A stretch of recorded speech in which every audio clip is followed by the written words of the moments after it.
From the beginning of human history, we have looked to the stars for answers. We've built towering cathedrals, whispered prayers in the quiet of the night, and passed down stories of divine beings who shaped our world. But what if the truth behind our most sacred beliefs isn't found in the heavens at all? What if it's hidden right here on earth, buried beneath layers of time and myth? In this segment, we dare to ask the most provocative question of all. What if God was an ancient king and heaven was his real terrestrial empire? This isn't a theory born of modern day fantasy. It's a hypothesis pieced together from forgotten whispers in ancient texts, carvings in crumbling ruins, and the very stories we've been taught to believe are purely spiritual. The narrative we've accepted for millennia of a singular, omnipotent being residing in a celestial paradise might just be a magnificent, elaborate reinterpretation of a history too grand and too terrifying to be remembered as it truly was. Imagine a time far, far in our past, before the great floods and the rise of the first documented civilizations, a time when a king ruled an empire so advanced, so powerful, and so vast that its technological capabilities would seem like magic to us today. This wasn't a spiritual kingdom, it was a physical one, built of gold and stone, with technologies we've only ever dreamed of. Its citizens were not souls, but flesh and blood beings, and its ruler was not a deity, but a monarch whose authority and power were absolute. The story of this ancient king and his lost empire is woven into the fabric of our oldest legends. Think of the biblical God, for example. He is often described in regal terms. The King of Kings, the Lord of Lords, seated on a throne in a city of unimaginable splendor. He commands armies, establishes laws, and punishes his enemies. These are not the actions of an ethereal, all-encompassing spirit. They are the actions of a powerful, worldly ruler. This theory suggests that the great spiritual realm known as heaven wasn't a place beyond our physical reality, but the capital city of this very empire, a magnificent golden city that perhaps floated in the sky or was built in an inaccessible, high-altitude location, making it appear to be in the clouds. It was the seat of power for a king whose dominion was so absolute that his subjects referred to him as God, a title not of divinity, but of supreme authority. This perspective flips our understanding of history and religion on its head. It suggests that the creation story, the great flood, the divine punishments, and the miraculous acts were not supernatural events, but historical occurrences within this ancient kingdom. The angels weren't winged messengers of light, but the king's elite guard, his scientists, and his high-ranking officials. The true history was so impactful, and the empire's fall was so catastrophic, that a new sanitized version had to be created to preserve some semblance of order for the survivors. The terrifying reality of a lost king and his devastating war was converted into a comforting myth of a celestial God and a spiritual battle, ensuring that humanity would never fully remember the truth of what came before.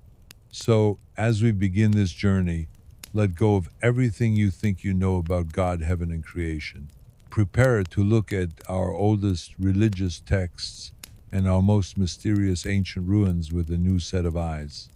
The history you've been told is not the only history that exists, and the truth might be far more dangerous and far more awe-inspiring than any religion has ever dared to admit. This is not a search for faith, it's a search for a lost history. The hypothesis that a highly advanced ancient civilization once existed on Earth is not a new concept, but what's truly compelling are the echoes of this idea found within some of humanity's oldest written records. To explore this, we must turn our attention away from conventional historical accounts and toward more esoteric sources. We'll examine the Dead Sea Scrolls and the Sumerian tablets, not as religious or mythological relics, but as potential historical documents that, when analyzed together, present a fascinating and consistent narrative. The Dead Sea Scrolls are a collection of nearly 10 documents discovered in the 1940s and 50s. While many of these are older copies of biblical books, a significant portion consists of texts that were not included in later religious canons. One of the most intriguing of these is the Book of Enoch. This text details a group of beings known as the Watchers who are described as descending from the heavens. The narrative outlines how these beings imparted knowledge to humanity. The text lists these gifts as a series of practical skills and sciences: metallurgy, the use of precious stones, the creation of weaponry, and even the application of cosmetics. A conventional religious interpretation views this event as a fall of the angels, a moment of divine transgression. However, a more secular analysis suggests a different possibility. The beings described in the Book of Enoch are not presented as purely spiritual entities. Their actions are tangible and material. They are depicted as a ruling class who brought a set of technologies and skills to a less developed human population. The knowledge they provided, described in the text, appears to be consistent with what we would now consider advanced sciences and engineering fields that would have been transformative to early human societies. Similarly, the concept of the Nephilim, often translated as giants, is re-examined through this lens. Born from the union of these watchers and human women, the Nephilim could be interpreted not as mythical monsters, but as a hybrid lineage.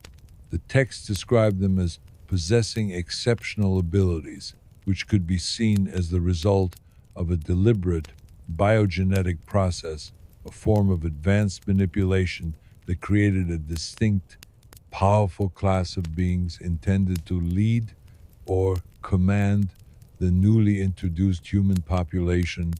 This interpretation finds remarkable parallels in the earliest known civilization, ancient Sumer. Long before the great empires of Rome or Egypt, the Sumerians were documenting their history and cosmology on clay tablets using cuneiform script. Their foundational texts tell a compelling story of a group of beings known as the Anunnaki, a term that translates to those who from heaven to earth came. The Sumerian narratives are strikingly detailed.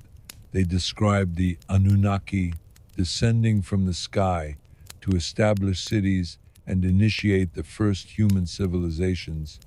These beings did not arrive as spiritual guides, but as a physically present, powerful elite who established a hierarchical society with themselves at the top. The tablets detail their complex social structure, complete with rivalries and political disagreements between key figures like Enki and Enlil. This constant internal strife, which might seem like divine bickering, could in fact represent a very real, very human-like power struggle within an advanced ruling class. Perhaps most significantly, the Sumerian tablets offer a creation account that is far from the allegorical narratives of other traditions. These texts describe how humanity was deliberately created to serve as a labor force for the Anunnaki. It is written that the Anunnaki needed to perform difficult tasks, such as mining for precious metals, and found themselves weary of the labor. As a solution, a new being was created by combining the genetic material of an indigenous hominid with that of the Anunnaki. This is not presented as a metaphorical act of spiritual creation, but as a hands-on biological process. When we place the narratives of the Dead Sea Scrolls and the Sumerian tablets side by side, a fascinating hypothesis begins to emerge. The Watchers and the Anunnaki appear to be one and the same, a technologically advanced, powerful ruling class that arrived on Earth, established a new order, and bioengineered a servant race from a native population. The forbidden knowledge passed down in one text corresponds to the advanced technologies described in the other. The conflicts between the beings, documented in both sets of records, point to a real world struggle for power. From this perspective, the traditional religious stories we know today are not fabricated myths. They are perhaps a heavily mythologized account of a real historical period, a time when our world was governed by an ancient elite with a mastery of technologies we are only now beginning to rediscover.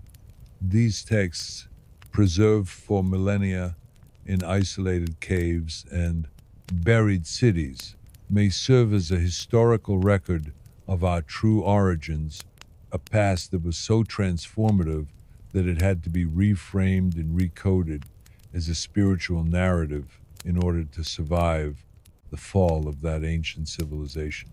The existence of these consistent narratives across separate cultures and eras suggests that the story of our origins may be far more complex and far more physical than we have ever been led to believe. For centuries, our collective imagination has been shaped by the serene, often gentle image of angels, ethereal beings with feathery wings and a benevolent purpose. They are presented as purely spiritual messengers of a divine creator. This modern interpretation, however, is a stark contrast to how these beings are described in some of the oldest and most profound texts from human history. A close academic analysis of these documents reveals a far more complex and compelling picture, one that suggests the angels were not spiritual beings at all, but rather a powerful, highly advanced class of individuals who were the administrators and executors of a vast global empire. Let's begin by re examining the most common descriptions of angels. The Old Testament, in particular, portrays them not as serene messengers, but as awe inspiring and often terrifying figures.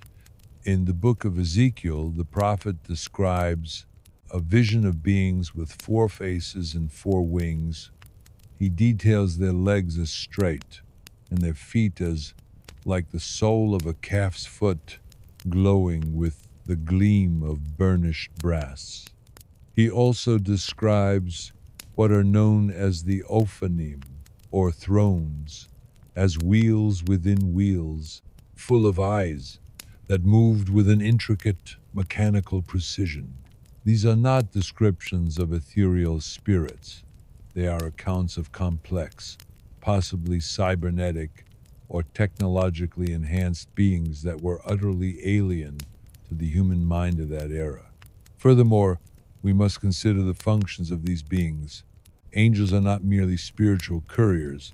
They are portrayed as warriors and enforcers who carry out the will of their ruler with uncompromising authority. They command armies, deliver swift and brutal judgments, and hold positions of immense power. The Archangel Michael is a prince and a military commander who leads armies against rebellious forces. Gabriel delivers not just messages but profound decrees that reshape the course of history. These are not the roles of spiritual guides, but of high-ranking military commanders, bureaucratic officials, and powerful political figures. This reinterpretation finds a strong foundation when we link it back to the Anunnaki and the Watchers we previously discussed. The Sumerian tablets described the Anunnaki as a diverse group with different ranks and roles, from Enlil, the chief commander, to Enki, the master craftsman and scientist. These were not singular monolithic deities, but a complex hierarchical society. Similarly, the Book of Enoch and other related texts describe the Watchers as a clear class of beings separate from humanity. They had a leader, Shemyaza, and possessed a level of authority that allowed them to command human populations. Proponents of this hypothesis suggest that the term angel from the Greek angelos, meaning messenger, is simply the name that surviving human populations gave to these highly advanced beings. They were perceived as messengers from a divine realm because they came from the floating golden city, the heaven on earth, and carried out the commands of their king. Their superior intellect, advanced technology, and immense power would have made them seem supernatural to early humans, who lacked the vocabulary to describe what they were seeing. Imagine a technologically sophisticated army from a highly advanced society descending upon a primitive tribe. Their personal propulsion devices would be wings. Their energy weapons would be swords of fire. Their complex communication systems and advanced surveillance capabilities would be perceived as omniscience, or the ability to see all. Their strange, intricate uniforms or mechanical exoskeletons would be misidentified as grotesque, multi-faced beings. The thrones described in Ezekiel are interpreted as not a chair, but a type of advanced, intricate vehicle, an aerial craft that could move with precision and purpose. The physical nature of angels as depicted in the texts further supports this theory. Angels eat, drink, and interact with humans physically. Lot in the book of Genesis offers angels food and shelter. Jacob famously wrestles with an angel. In other accounts, these beings are shown to be susceptible to injury. This physicality is a crucial detail that is often glossed over in modern theology, but it is entirely consistent with the idea that these were biological, corporeal beings, a distinct species or race that existed alongside early humanity. The hierarchy of angels, archangels, cherubim, seraphim, etc., could be interpreted as a rigid class structure within this ancient elite. The seraphim, for example, are described as being closest to the throne of their ruler, perhaps signifying a high-ranking political or military position. The cherubim, often depicted as powerful guardians of sacred places, could be the security or military forces of the empire. This structure mirrors the organization of any advanced civilization, with specialized roles and clear chains of command. In this context, the entire narrative of divine intervention takes on a different meaning. The angels that came to rescue Lot were not spiritual saviors. They were military personnel sent to extract a valuable asset from a city about to be destroyed in a geopolitical or technological conflict. The angel who wrestled with Jacob was not a spiritual being testing his faith, but an operative from the ruling class, physically engaging with a human. This perspective doesn't diminish the power of these stories, but rather it relocates them from the realm of the supernatural to the realm of history. It suggests that the awe and wonder we feel toward these narratives are not an emotional response to spiritual truth, but a deep subconscious memory of a time when we lived in the shadow of a truly powerful physical elite. They were the commanders, the scientists, and the enforcers of an empire whose very presence was so transformative that its memory could only survive by being coded into our most sacred myths. This brings us to a crucial point in our historical investigation, the devastating event that caused this empire to fall and reshaped humanity forever. The existence of a powerful ancient elite and their magnificent capital city raises a profound question. What happened to them? Why is there no visible evidence of this advanced civilization? The answer may lie in a consistent and deeply traumatic narrative that echoes across countless cultures and millennia, a story of a great conflict among the divine beings. By analyzing these accounts, we can hypothesize that the war in heaven was not a metaphorical spiritual battle, but a devastating civil conflict that brought a pre-cataclysmic civilization to ruin and erased its existence from history. The idea of a great rebellion in the heavens is a central theme in many belief systems. A high-ranking figure, often described as having immense wisdom and power, is said to have challenged the authority of the supreme ruler. This was not a metaphysical dispute over morality, but a struggle for control.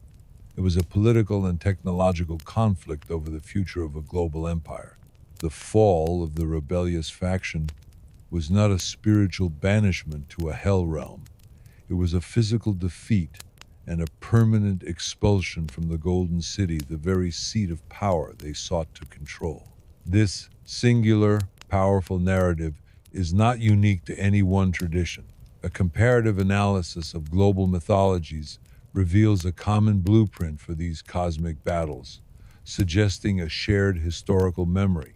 In Sumerian and Akkadian texts, we find detailed accounts of power struggles between the Anunnaki.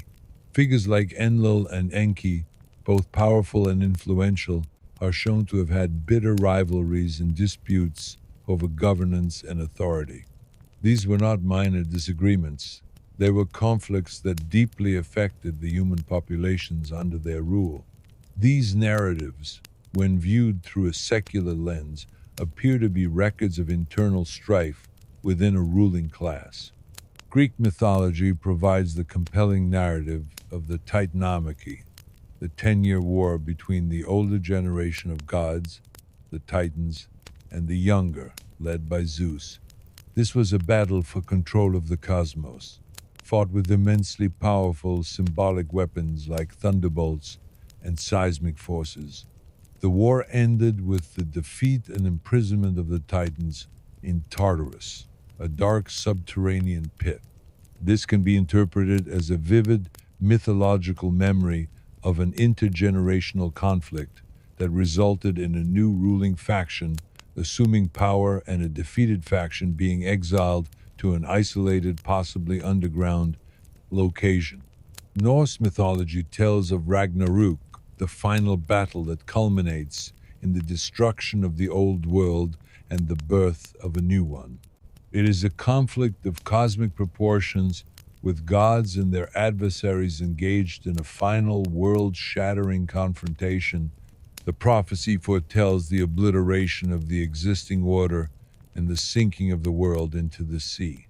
This serves as another powerful echo of a final civilization-ending event.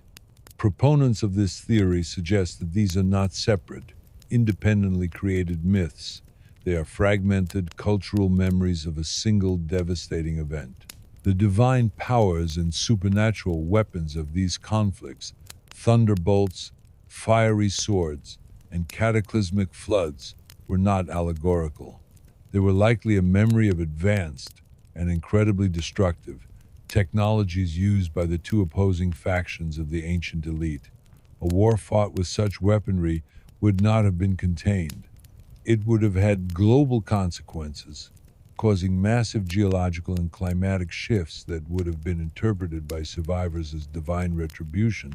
The conflict was likely so ruinous that the victorious faction made a deliberate decision to eliminate the very source of their power struggle, their advanced technology and their knowledge base. The motive was not malicious but pragmatic. To prevent a future rebellion and ensure their rule was absolute, they initiated a campaign of technological and historical erasure. All records, all infrastructure, all machinery that could be used for a future coup was systematically dismantled or buried. This act of purposeful destruction is the reason we find so little tangible evidence of this civilization. It wasn't just lost, it was actively suppressed. Humanity, caught in the middle of this immense conflict, was left in a state of chaos and confusion. The fall of man wasn't a spiritual banishment, but a traumatic return to a more primitive state, stripped of the advanced civilization they had been living within. The survivors, in their attempt to make sense of the cataclysm, reframed their history. The war in heaven was turned into a moral lesson. The Golden City became a spiritual promise, and the once physical beings became divine concepts. This theory suggests that our oldest stories are not a promise of salvation, but a historical record of a conflict that was so destructive it forced our species to start over from scratch. It posits a profound and humbling idea that the very reason we are here struggling to rebuild our world is because we are the inheritors of a forgotten past. Mythological narratives has led us to the brink of a truly profound conclusion that the beings we know as gods and angels were a physical, technologically advanced elite. But this is not merely a tale of a forgotten civilization. It is an investigation into the very real possibility that their divine powers and supernatural acts were, in fact, a mastery of science and technology so far beyond our own that it was interpreted as magic by a less developed humanity. The greatest legacy of this lost empire is not its existence, but the fragments of its technology that remain hidden in plain sight, codified in our oldest sacred texts as miracles. This chapter will analyze some of the most famous miracles of antiquity and present a hypothesis for the lost technology that may have been their true cause. We will argue that these were not acts of divine intervention, but demonstrations of advanced engineering, physics, and bioscience that were either destroyed, deliberately hidden, or simply fell into disrepair after the Great Civil Conflict. The pyramids and megalithic construction consider the monumental structures of the ancient world, particularly the pyramids of Giza, the stones of Stonehenge, and the massive foundations at Baalbek. Mainstream archaeology struggles to explain how these structures, composed of impossibly heavy stones, were built with such geometric precision. The traditional explanation that they were moved by hundreds of thousands of human laborers strains credulity. A different perspective suggests a lost technology. What if the builders of these structures had a mastery of forces we are only now beginning to understand, such as acoustic levitation or anti-gravity technology? Ancient texts from various cultures describe gods and powerful beings who could fly or move objects with a mere thought or sound. This could be a memory of devices that use sound waves or localized gravitational fields to lift and place colossal stones as if they were weightless. The ramps and laborers, in traditional accounts, might be a simplified explanation, a story told to later generations who had no concept of the true technology involved. The purpose of these pyramids, often cited as tombs, could have been something far more complex. Perhaps they were power plants, communication arrays, or a way to manipulate the Earth's energy grid.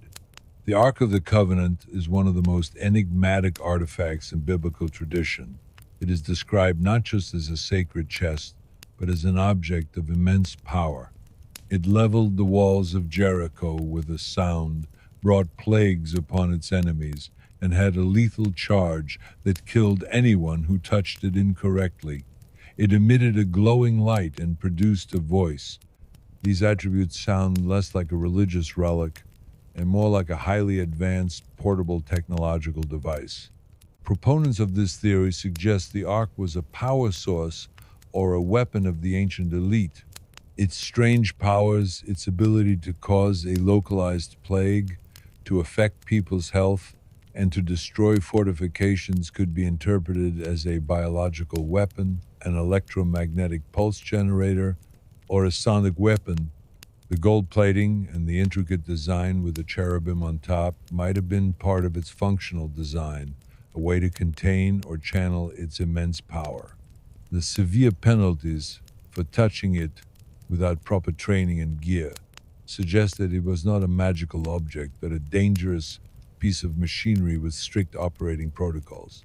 The voice of God emanating from it could have been a sophisticated communication system, an AI, or a recorded message from the God King himself. The most dramatic miracle in many narratives is the manipulation of the elements.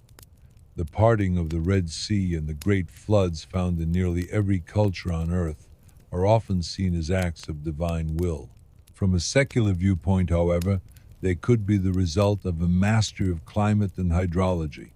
What if the ancient elite possessed a technology capable of influencing large scale weather patterns or manipulating water molecules with such precision that they could create a temporary dry path through a sea or trigger cataclysmic floods as a means of global punishment or geopolitical control?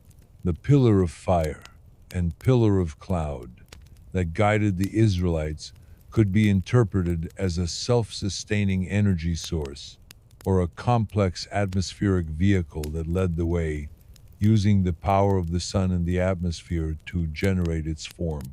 If this technology existed, why is it gone? The answer to this question is perhaps the most sobering part of the theory. The reason our ancestors were left with only the stories of these wonders is that the technology was not simply lost, it was deliberately destroyed. The war in heaven that we discussed was so destructive that the victorious faction recognized the inherent danger of such immense power. To prevent a future rebellion and to ensure that the defeated faction could never rebuild, they initiated a global, systematic campaign of technological erasure. This was not a simple act of suppression. It was a scorched earth policy of the mind and the material world. Key energy sources were neutralized, advanced weaponry was dismantled and buried in inaccessible locations, and the schematics and knowledge to rebuild were destroyed. The great knowledge was deliberately and meticulously removed from the human record. The remnants of this lost technology, the fragments that we see today, were either overlooked in the haste of the purge or were simply too massive and complex to be fully destroyed. The pyramids and megalithic sites stand today as a testament to what once was, while the Ark of the Covenant and other artifacts became religious relics because their true purpose was long forgotten and their functions were no longer understood. The survivors of the cataclysm, lacking the knowledge to operate these devices and without the historical context of their origins, could only explain their properties through myth and divine intervention. A device that emitted a lethal glow and leveled walls was a holy artifact. A being that flew was an angel. A structure that moved massive stones was built by divine hands. In this light, our own technological development is not the linear progression we believe it to be. It is perhaps a slow, painful rediscovery of a knowledge that was once commonplace. The memory of the gods is the collective trauma of a post-technological, post-apocalyptic society trying to rebuild from the ashes of a forgotten empire and a technology that was so powerful it had to be destroyed to save a species from itself. The edge of a profound and unsettling question: if a powerful, technologically advanced civilization of god kings and their elite existed, what happened to it? The answer, woven into the fabric of our oldest myths and hinted at in the gaps of our archaeological record, suggests a fate more tragic than simple decline. This empire did not just fall, it was deliberately and systematically erased from history by the very beings who ruled it. The collapse was not a single event, but a multi-stage process, a cataclysmic conflict, followed by a deliberate purge of all knowledge, technology, and memory. The first stage of the empire's fall was the civil we have previously analyzed. This was not a localized skirmish, but a global, all-out conflict that involved the use of immensely destructive technology.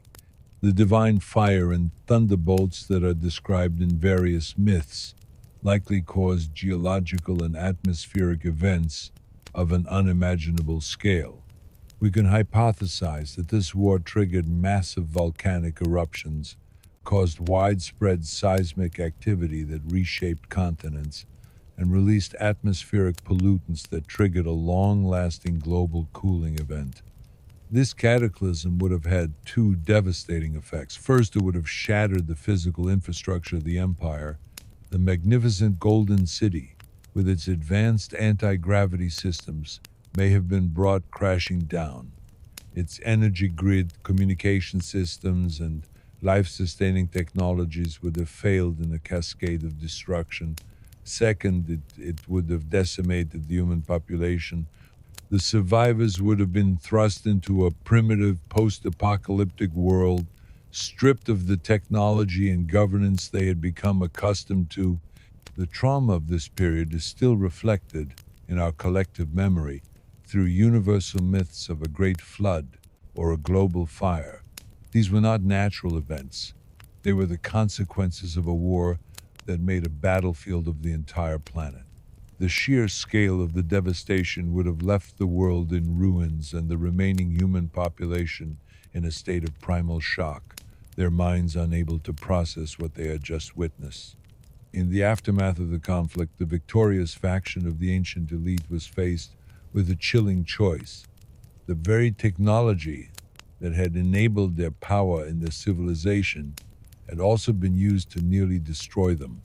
They recognized that this same technology, if left in the hands of the survivors or rediscovered by a future generation, could lead to another, possibly final, war.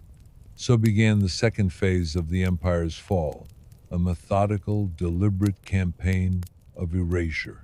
The goal was to remove all traces of their power, their technology, and their true history.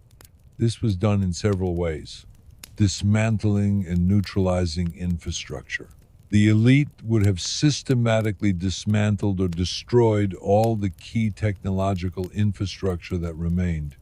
This included power plants, which might be the true purpose of ancient sites like the pyramids and other megalithic structures. They were not just monuments, they were part of a global energy grid. The defeat of the rebellious faction required that their power source be neutralized. All other advanced machinery, the fiery chariots, the arc-like devices, and the advanced tools would have been melted down, buried, or rendered inert. Destruction of data and historical records. The greatest threat to the New World Order was the knowledge itself. The God Kings needed to ensure that humanity would not be able to rediscover this technology and wield it against them. It is plausible that there was a global repository of knowledge, a great library, or a network of data storage devices that was either destroyed or sealed off. The burning of the Library of Alexandria, while a later event, might be a tragic echo of this ancient act of intellectual suppression.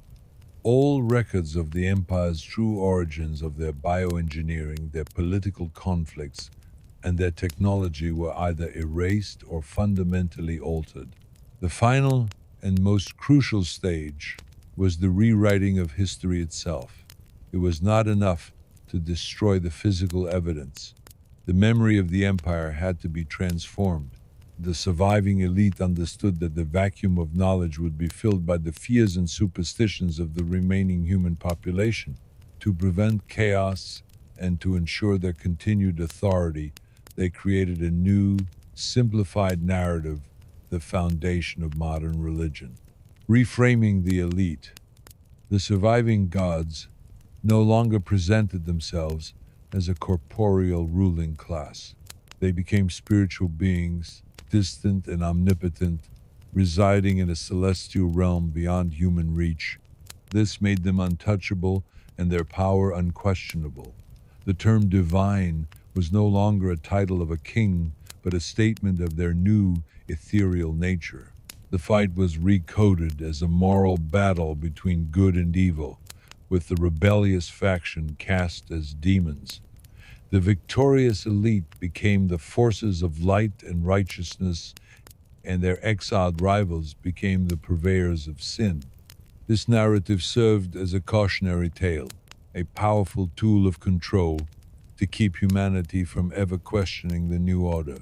City became a holy artifact with supernatural powers. A flying machine became a chariot of fire, and the divine powers of the elite their extended lifespans and superior intellect were reframed as a gift from their new spiritual nature. This ensured that if humanity ever found the remnant of the technology, they would interpret it as a sacred relic to be worshipped, not a machine to be reverse engineered. This is why our oldest religious texts, when viewed without a spiritual bias, are filled with contradictions and strange physical descriptions.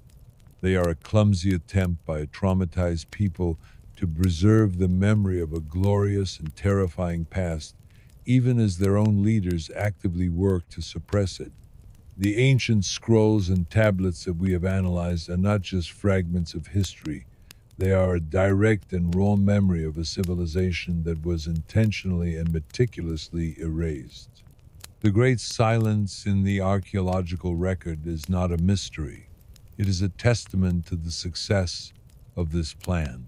The sudden jump from megalithic building to rudimentary craftsmanship is not a sign of a dark age, but a direct result of the world's most advanced technology being systematically dismantled.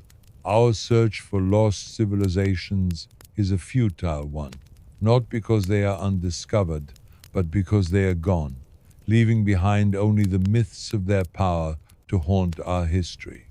We have explored the possibility that a cataclysmic war led to a deliberate erasure of a technologically advanced civilization. The final devastating blow was the suppression of all knowledge and the systematic destruction of its physical legacy. Yet a truly comprehensive purge is perhaps impossible. The memory of such a magnificent, terrifying past would find a way to survive, a way to be encoded into the very fabric of the world that followed. In this chapter, we will argue that the clues to this forgotten empire are not buried in the ground, but are standing tall, preserved in the sacred architecture of our most revered religious sites.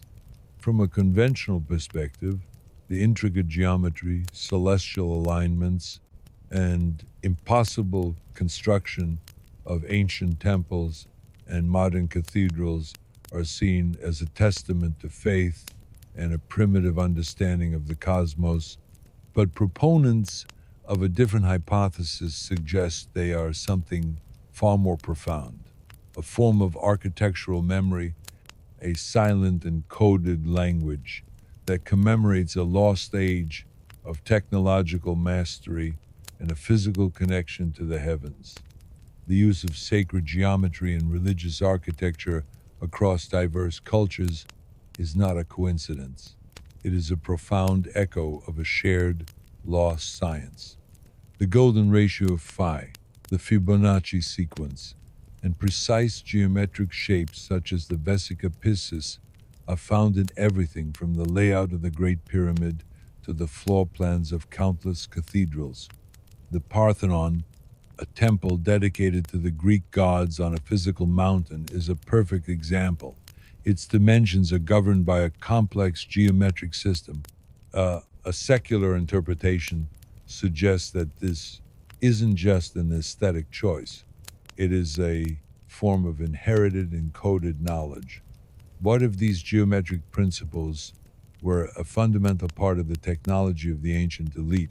Perhaps they understood that these specific ratios and proportions were crucial for harnessing or transmitting energy, for manipulating sound waves, or for creating stable anti-gravity fields.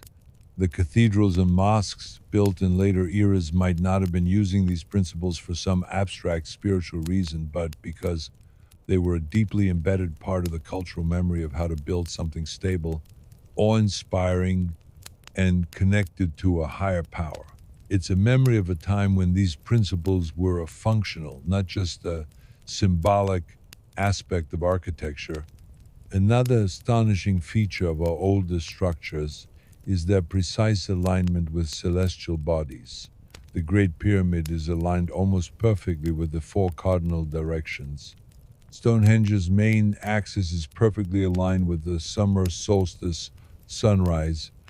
Ancient temples in the Americas are built to track the movements of the sun and moon. This is often explained as a primitive form of astronomical observation for agricultural or ceremonial purposes.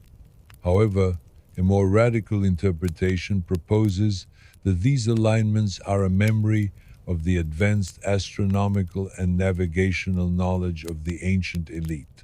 What if these sites were not just calendars, but a way to interface with a global energy grid or a navigation system? The alignment with specific stars might have been a way to position a power plant or a communication device to receive energy from a distant source. It is plausible that the gods had a mastery of celestial mechanics that we are only beginning to rediscover, and their knowledge was subconsciously encoded into the very foundations of the buildings that were built in reverence of them.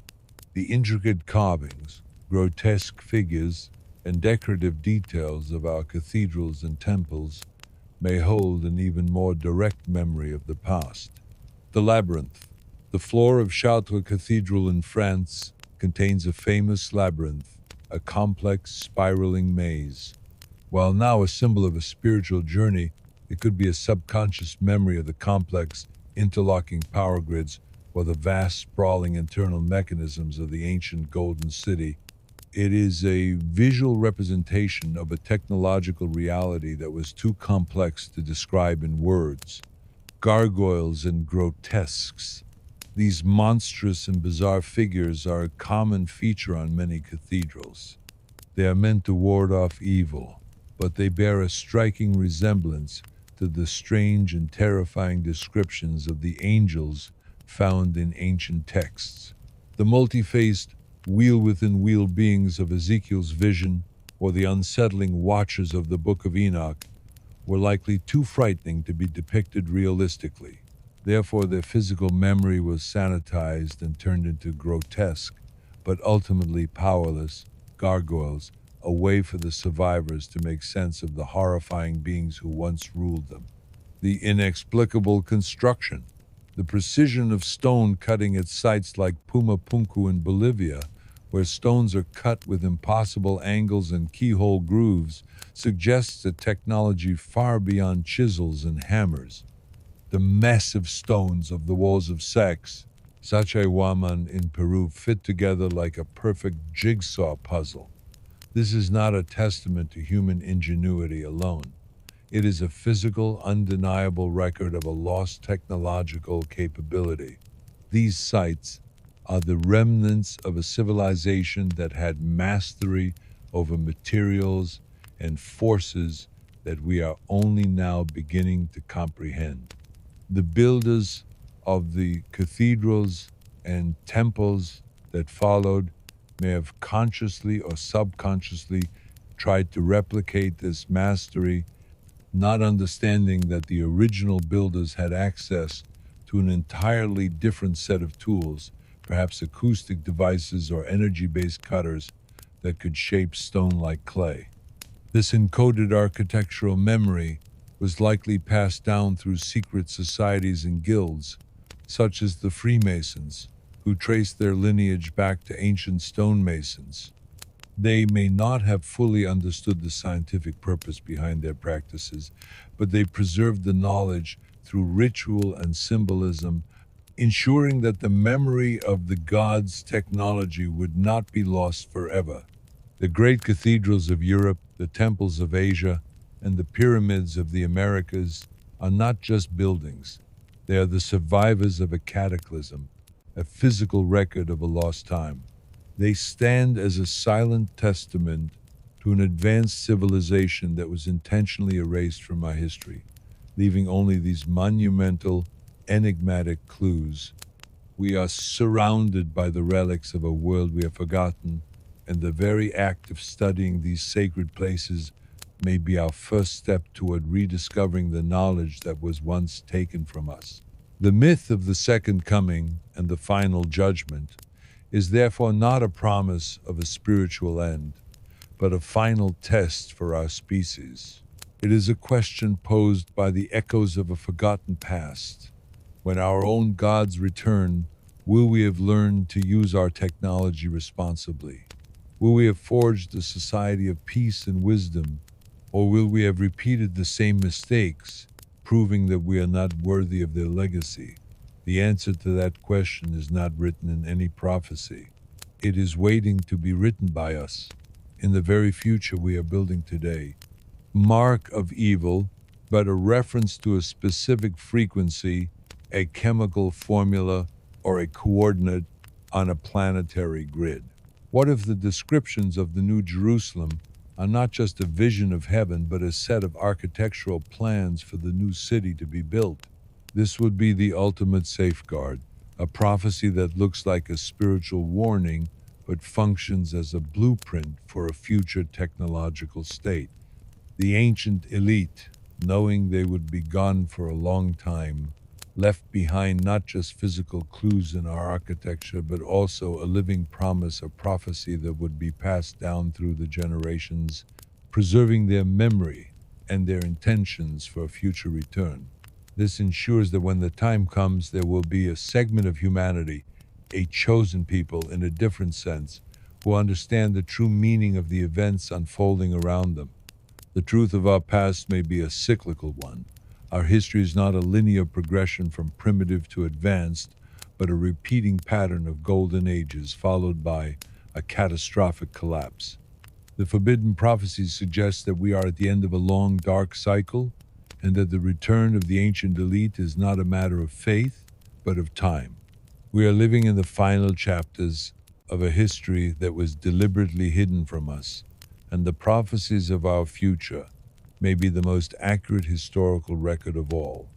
We have defined ourselves by a singular narrative, that we are a unique species, the culmination of a linear evolution, and the masters of a history that we alone have forged. But what if this narrative is a fabrication?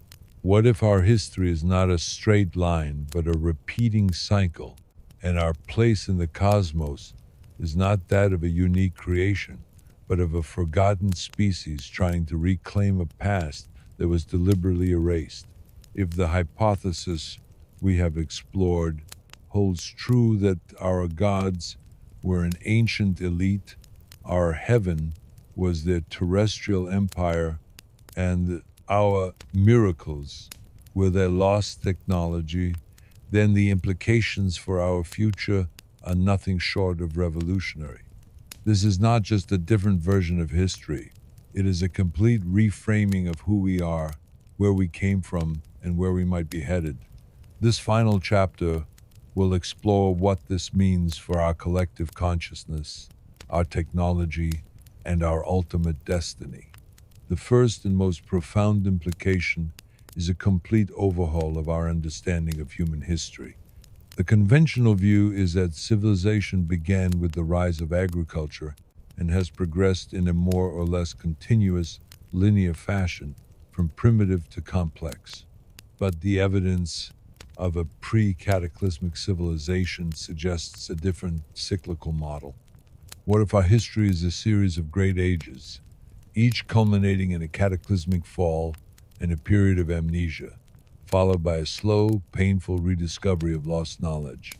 From this perspective, the dark ages that followed the collapse of ancient empires like Rome were not simply a setback.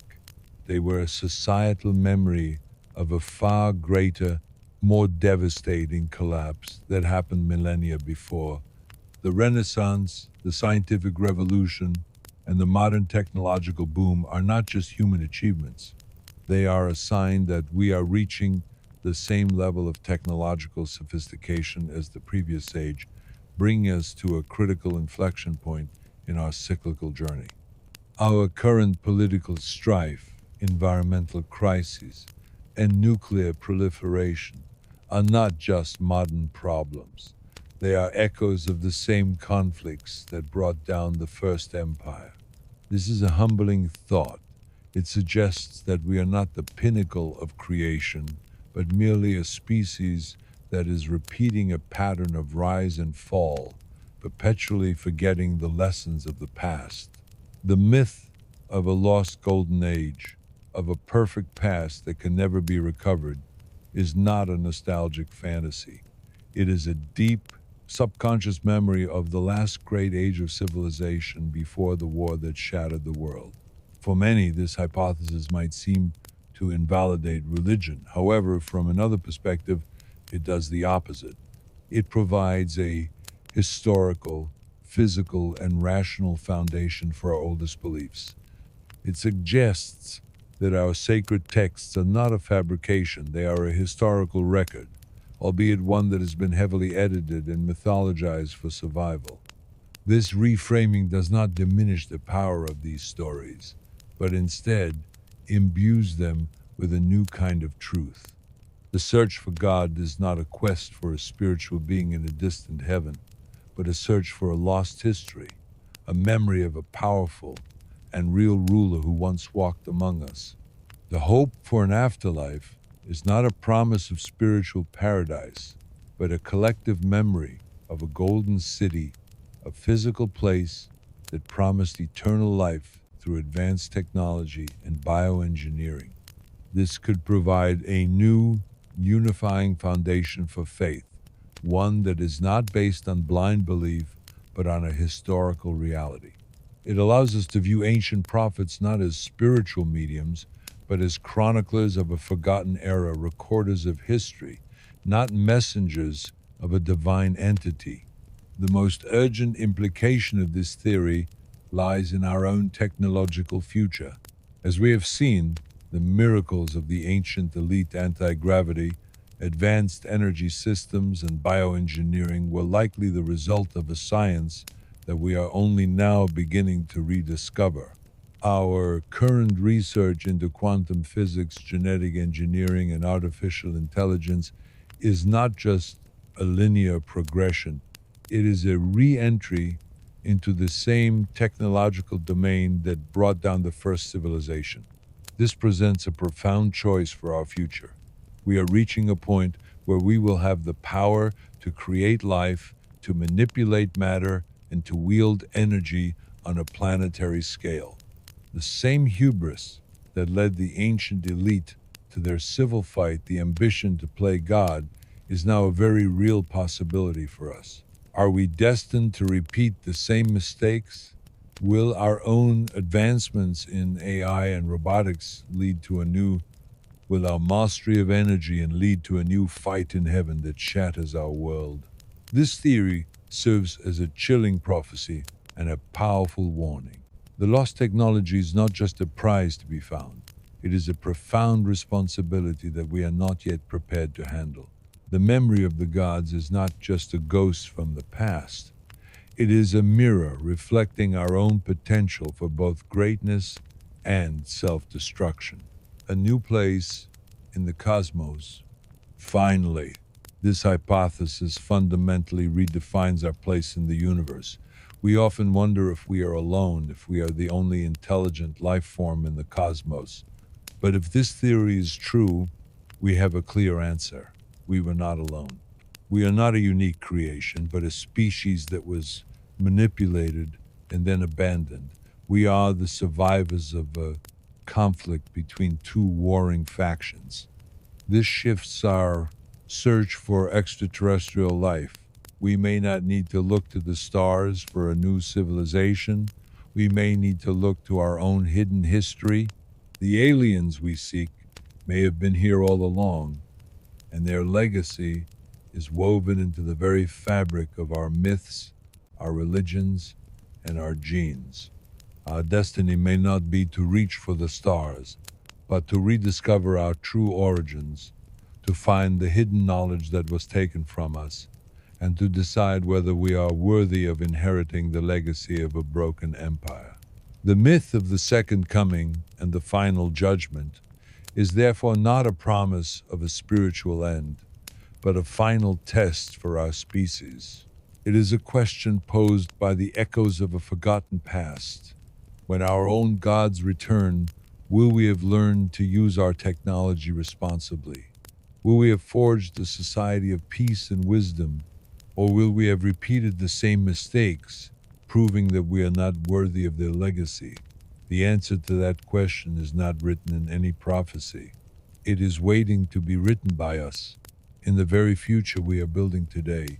For centuries, we have looked up at the night sky and seen an infinity of stars, a cosmos of pure mystery and unimaginable distance. We have been told that this is the home of a distant spiritual God, a silent witness to our triumphs and our struggles. But what if this view is not a glimpse of a spiritual heaven, but a reflection of our own ignorance? What if the true story of our past is not a fable of divine providence, but a historical drama of a powerful physical elite whose legacy is written in the very stars we look at tonight? We began this journey by proposing a radical hypothesis that the God of our traditions was an ancient king and heaven was his real terrestrial empire. We then sifted through the evidence, interpreting the Dead Sea Scrolls and Sumerian tablets not as mythology, but as a fragmented account of an advanced ruling class and their bioengineered subjects.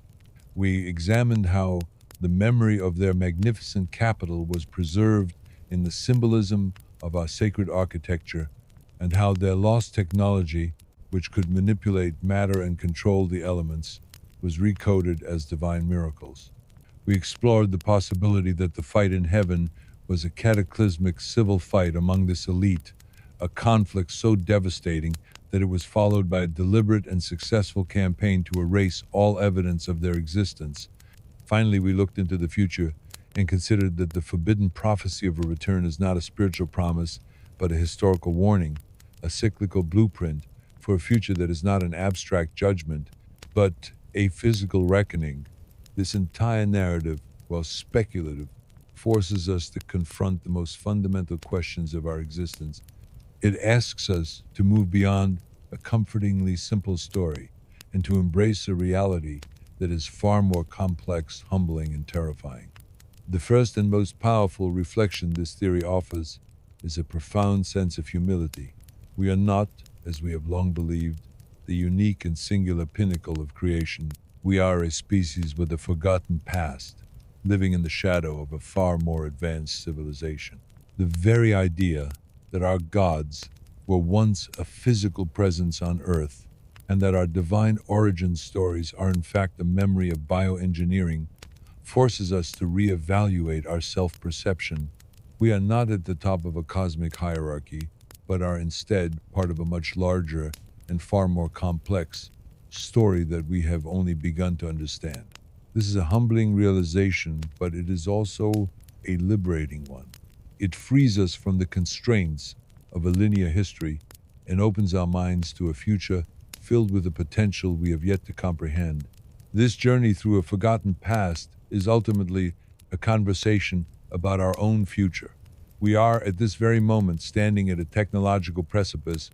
Our advancements in genetic engineering, artificial intelligence, and quantum physics are mirroring the very technologies that, according to our hypothesis, were the source of both immense power and ultimate destruction for the ancient empire. We are rediscovering the knowledge that was once taken from us. The central tragedy of the first civilization was their hubris. They wielded power on a planetary scale without the wisdom to control it, and their own advancements became their undoing. The great lesson of the fight in heaven is not a moral one, it is a pragmatic one. Power without control is self-annihilation. The question we are now faced with is not if we can create life in a lab or build intelligent machines. The question is if we can do so without repeating the same mistakes that erased the civilization from our memory. We are living out the echoes of their final moments. The societal fractures, the geopolitical tensions, the very fear of a new global conflict, all of these are not just modern problems. They are the ghosts of a history that is now haunting our present. So, where do we go from here? The forbidden prophecy of the return of the gods is not a promise of salvation. It is a final test for our species. It challenges us to not just to believe, but to think critically and to act responsibly. The choice is no longer between blind faith and complete atheism. The choice is between repeating a forgotten history and creating a new one. We can choose to continue building our world on the myths of the past, in ignorance of the truth that lies just beneath the surface. We can continue to pursue a technology that could lead to our own demise, or we can choose to remember. We can look at the ruins of our oldest monuments, read the ancient texts with new eyes, and recognize the patterns of a repeating cycle. We can learn from the mistakes of a civilization that was too arrogant to see its own end. The stars are not a distant home for our gods. They are a silent reminder of a past we have forgotten and a future that we alone are responsible for. Building. The universe is not a passive stage for our history. It is a teacher, and its greatest lesson is waiting for us to learn. The truth is not out there. It is in us, in our myths, and in the choices we make tonight. We are the inheritors of a forgotten empire, and the final chapter of its story is ours to write. We have the choice to either break the cycle or to simply repeat it all over again.